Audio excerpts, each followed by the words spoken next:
The past few weeks have seen a spate of land grabs in Gauteng. On the one hand, people are saying they're tired of waiting for homes. On the other, landowners are up in arms over the effects on their properties. Now, yesterday, Gauteng Premier Makhura said he wanted mayors to work with provincial government to allow more land to be released.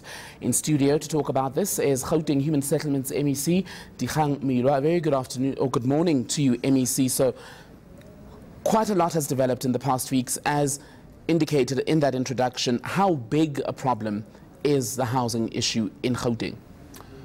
The problem of human settlement demand in Gauteng is quite huge because of immigration. Immigration is the movement of people from the periphery of the province, from rural areas to the urban centers.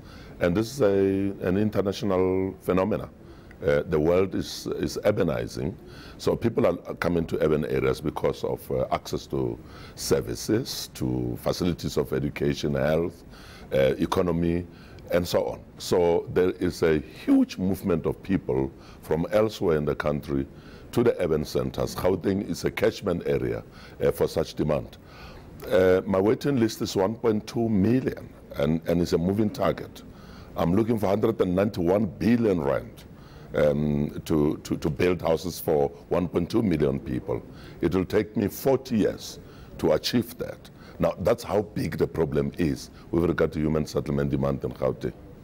Interesting that you mentioned that it'll take you 40 years to deal with the backlog, but often that isn't the message that is communicated to residents, isn't it? Because whenever we do see protests, the likes of yourselves, the mayor will then go in and say to people, we've heard your cries, your issue is going to be addressed. South Africa is in a process of development, and I think we should be realistic about what South Africa is today. It is a country on a movement forward to self-correcting its apartheid past. There's a legacy that needs to be addressed here. Most people, and majority of people, were left out of the economic stream. So we are paying the price of apartheid system, and we've got to be realistic about the expectations of our people with regard to transformation, a better quality of life that they deserve. So we need to be realistic about what South Africa is about, put into place plans that are understood by people. And that's the reason why the Premier says one of the best ways of addressing housing demand is to embark on a rapid land release program. But that land has to be provided with basic services such as water, sanitation, electricity. The roads have to be, prepared proper so that people can begin to, those that can afford can begin to, build houses for themselves. So that government can then get into the business of helping those that cannot help themselves, because really this is what government should be about. It should not be about building a house for everybody. That's one part. The second part is that we need to invest in education, because once you're educated, you are able to fend for yourself. You'll get a job, and the second thing is that you'll be able to get a house for your family. So this is a complicity of challenges facing our nation, and I think we need to be realistic about all of these things. It's not the issue of giving false promises. It's about putting the problem on the table and say, how do we work together to solve the problem? But have you gone to people and said it would take 40 years possibly to give some of you housing or access to the serviced land that you're talking about? These are human beings. People knows what the challenge in South Africa is. But do they know that it's going to take 40 years to get to some of them? Well, anyone who knows that this number 300,000 in a waiting list probably must think about it. Somebody who moved from the rural area to the urban center without a real plan as to what are you going to do in the urban center, where are you going to stay, must think twice before you move to the urban centers. And this is the message that we should drive to the people of South Africa. Gauteng, yes, sure, it's an economic hub of the country. Young people need to find their footing here so that they can establish themselves, definitely. But they must work with us to work out a program of ensuring that everybody's dignity is restored through decent housing. The recent spate of land grabs and people moving into land without services is definitely something that we will not support.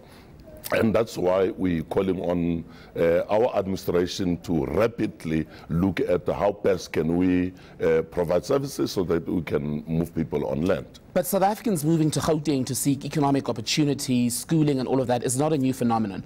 Why is it that so many years into our democracy you've still not found a way to effectively deal with those high volumes of people coming into the province, where people don't have to wait decades to a point where they are so angry that they feel their only outlet is to then take to the streets and burn things?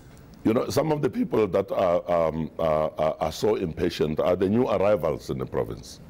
There are people that have registered for housing in a normal, orderly way from 1996. There's a grievance from these people that they have registered and they've stayed in their backyards in the townships and they've not been catered for.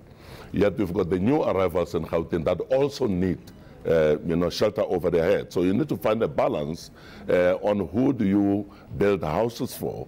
So there isn't any easy way out of this. We need to work with the people and categorize people according to affordability, so that those that can build houses for themselves should get land, service land to build houses for themselves, and those that cannot build, government should help them to build houses for them. But it doesn't come down to just numbers, does it, MEC? Because you forfeited 150 million rand just recently in unspent money, I understand, from the housing department's budget.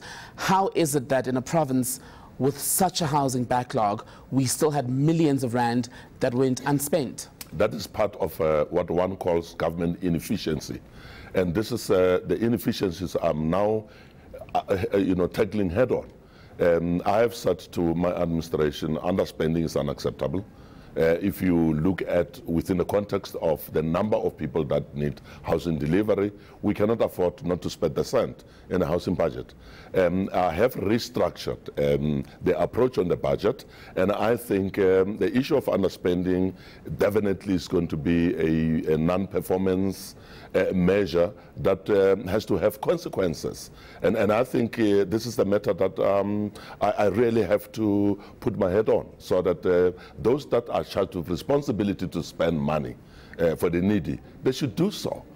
So indeed, yes, municipalities are underspending on infrastructure, and as they underspend, as the province are not able to spend money with regard to the top structures or construction of houses. So one, feed the other. One is a dependent of another. So clearly the issues of underspending is definitely unacceptable, and I've said to the administration they'll definitely have to do better than they have been doing. Just to share with you, I had to say to the administration, go back for 3 days. Go back for 3 days into a boardroom and go and plan and think about how best can we deliver human settlement in Gauteng. And they've come back with a better business plan. I've signed it off last week, and I think the minister would approve that business plan, hopefully. But I'm working with National Department of Human Settlement. I'm working with the municipalities to ensure that every government department and sphere of government does what the Constitution says it should do. To that extent, I think I'm establishing working relationship with municipalities, and in no time, I think we'll make announcement proper on how are we going to be spending our budget going forward. Very briefly, because we are terribly out of time, I can hear my producers telling us to wrap, but let's put your head on the block then. What is your target over the next 2 years, and what are you willing to do if you fail to meet it, as other housing MECs have failed to do? My target is to spend the money that has been allocated for housing, for human settlement. But how many roofs over people's heads? Well, it takes 116,000 rand to put the roof over one person. So you can divide that by 5.7 billion rand, multiply by 2 years. That's the money that I must spend for people that have registered and are qualified for houses, and those that have got sites have got to get the sites. So there's a commitment out here, and I'm saying my head is on the block, definitely. If I do not deliver that, well, what is my purpose then of being a servant of the people? Definitely, I've got to get out of the system, and that's the commitment that I'm giving to the people of Gauteng and South Africa. We've got to get down to work and do what the Constitution of the Republic expects us to do.